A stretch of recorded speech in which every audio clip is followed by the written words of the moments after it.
देखिए होता यूं है कि हम लोग के पास जमीन कम होती है घर बनाने के लिए, और फिर क्या करते हैं हम लोग कम जमीन में ही, मतलब जितना प्लॉट एरिया है उसी के ऊपर हम लोग बिल्टअप बना देते हैं। कुछ लोग तो ये करते हैं तो प्लॉट के ऊपर बिल्टअप बनाए, तो यहाँ पे दो तीन प्रॉब्लम आती है, जरा ध्यान दीजिएगा। और फिर क्या होता है कि फिर जो बगल वाला जब अपना घर बनाने लगता है, फिर पता चलता है कि आपका घर का फुटिंग जो है उसके प्लॉट में दे दिया। चलिए ठीक है, अगर नहीं भी दिया, आप फुटिंग आप अपने प्लॉट में दिए थे, तो फिर क्या होता है जब बैक फिलिंग के लिए जब उसमें बालू भरे होते हैं ना, तो फिर जब बगल वाला एक्सप्रेशन काम करता है घर बनाने के लिए, तो फिर वो पूरा कोलैप्स हो जाता है, और फिर क्या होता है कि आपका फ्लोर भी सेटल होता है, फ्लोर में भी क्रैक आ जाता है। तो आखिर इस प्रॉब्लम से बचे कैसे, जरा ध्यान दीजिएगा। तो ये है आपका प्लॉट एरिया, ठीक है।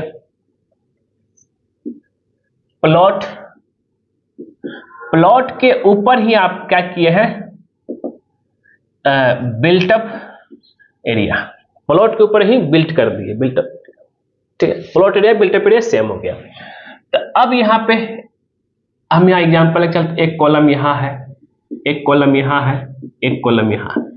अगर आप गलती से कॉलम का, जैसे मान ले जाए ये हो गया आपका कॉलम का फाउंडेशन कुछ इस तरीके से बना देते हैं, तो मतलब क्या हो गया कि फाउंडेशन कुछ इस तरह से हो गया, और ये आपका ऑन प्रोजेक्ट अपना प्रोजेक्ट है, और ये इधर वाला जो है पड़ोसी का, नेगबोर पड़ोसी का आपका प्लॉट है। अब इसके प्लॉट में हमने क्या किया, फाउंडेशन दे दिया इतना बड़ा एरिया, जो कि गलत है। हाँ, कुछ जिसको जानकार है वो क्या करते हैं, इसको बोलते हैं नॉर्मल फुटिंग, इसको बोलते हैं हम लोग इसेंट्रिक फुटिंग। कुछ जो जानकार लोग होते हैं वो कुछ इस तरीके से फुटिंग देते हैं, जरा ध्यान दीजिएगा। इसको हम लोग क्या बोलते हैं, फुटिंग का डिजाइन इसेंट्रिक। लेकिन इसको भी देने में दिक्कतें हैं। अगर मान लें आपने जो है इसेंट्रिक फुटिंग दे दिए, ठीक है, इसेंट्रिक फुटिंग दे दिए, यहां दे दिए, यहां भी दे दिए, ठीक है, और ऐसे करके स्लोप बना दिए। अब क्या दिक्कतें आई, यहाँ पे कॉलम तो आ गया, लेकिन जब बैक फिलिंग में, जब ये बैक फिल होगा, यहां लिख देते हैं इसेंट्रिक, जब हम लोग बैक फिलिंग करेंगे इसको, जो ऐसी एक्सप्रेशन था ये, तो इसमें हम लोग क्या देते हैं, बालू भर देते हैं, ठीक है। लेकिन जब बगल वाला प्लॉट जब घर बनाना शुरू करता है, जरा ध्यान दीजिएगा, तो उस सिचुएशन में क्या होता है, वो भी फाउंडेशन काम करेगा, और आपका फाउंडेशन और उसका फाउंडेशन दोनों अगर सेम ही जगह पे आ गया, उन्होंने भी यहाँ फाउंडेशन किया, तो वो भी जो इसको पूरा एक्सप्रेशन का काम करेगा। अब एक्सप्रेशन काम करेगा, तो अब इसके नीचे तो मेरा यहाँ तो ठीक है, यहाँ कॉलम है, लेकिन यहाँ एरिया पूरा वैकेंट था, तो ये बालू जो है इस होकर के कोलैप्स कर जाएगा। सैंड, चाहे सैंड बोलिए, चाहे आपका जो है मिट्टी दिए, मिट्टी कोलैप्स कर जाएगा। तो फिर क्या हो जाएगा इससे प्रॉब्लम, आपका जो है ये फ्लोर क्रैक हो जाएगा, जिसमें टाइल लगा हो, चाहे मार्बल लगा हो, कुछ भी हो, ये पूरा क्रैक हो जाएगा। यहां तक तो क्लियर हुआ। तो अब इससे बचने के लिए क्या करना है कि अब जिस एरिया में आपने प्लॉट के ऊपर बिल्टअप किए हैं, ठीक है, प्लॉट के ऊपर ही घर बनाया है, तो वहां उस एरिया में आपको बस आंख बंद करके जहां से फाउंडेशन शुरू हुआ है, ध्यान रखिएगा, जहां से फाउंडेशन शुरू हुआ है, मतलब इस लेवल से फाउंडेशन शुरू हुआ है, ठीक है, तो यहीं से जो है हम क्या करेंगे, ब्रिक मेसनरी कर देंगे। मतलब ये पूरा एरिया, यहां तो कॉलम है, कॉलम को छोड़ करके पूरा एरिया ब्रिक मेसनरी रहेगा।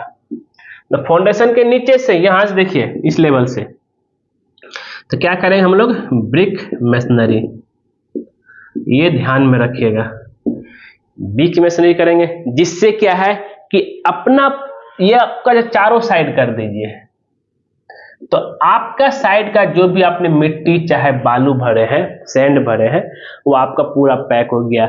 अब चाहे इसके बगल में कोई फाउंडेशन करे, चाहे इधर करे, चाहे किधर भी करे, चाहे गड्ढा खोदे, कुछ भी काम के लिए आपका पूरा पैक रहेगा और एक तरह से कुछ इस तरीके से बॉक्स टाइप का बन जाएगा आपका। तो कोई भी तरह का दिक्कत चाहे अब यहाँ पे कोई फाउंडेशन करता है तो ये आपका कोलैप्स बिल्कुल नहीं करेगा, इस चीज को ध्यान में रखिएगा। तो मैंने आपको सॉल्यूशन बताया। ब्रिक मेसनरी कहाँ से करना है? नीचे से।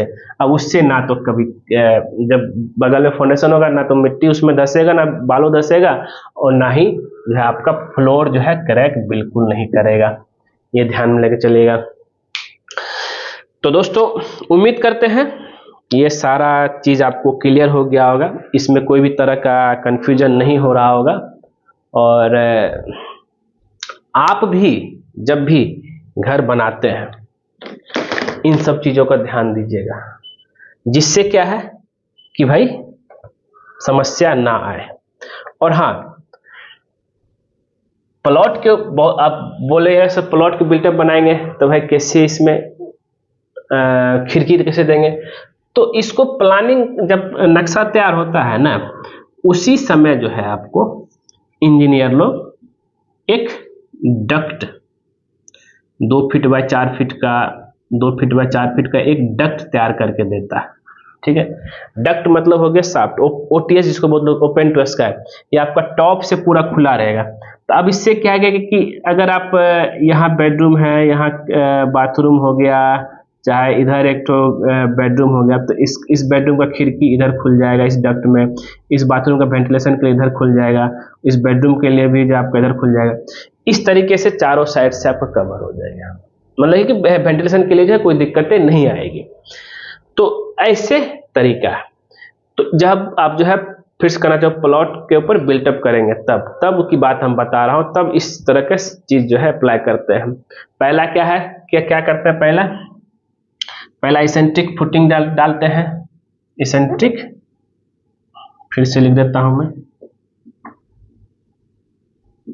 Eccentric footing. दूसरा डक्ट, जिसको ओटीएस ओपन टू स्काई बोलते हैं, ये भी प्रोवाइड करना है। ठीक है दोस्तों, तो दोस्तों बस इसको यहीं तक लेके चलेंगे। उम्मीद करते हैं ये वीडियो आपको जरूर पसंद आया होगा, और अगर पसंद आया जरूर इसको जो है लाइक कीजिए, शेयर कीजिए, कमेंट कीजिए, और खास करके हमारे चैनल को सब्सक्राइब कर दीजिए। क्योंकि जैसे ही आप हमारे चैनल सब्सक्राइब करेंगे उसके बगल में एक बेल आइकन बन जाए, उसको क्लिक कर दीजिए। उससे बेनिफिट बस ये होता है, जब सिविल इंजीनियर दीपक कुमार को नया वीडियो लेके आएगा सबसे पहले आपके नोटिफिकेशन में दिखेगा। वीडियो देखने के लिए धन्यवाद दोस्तों।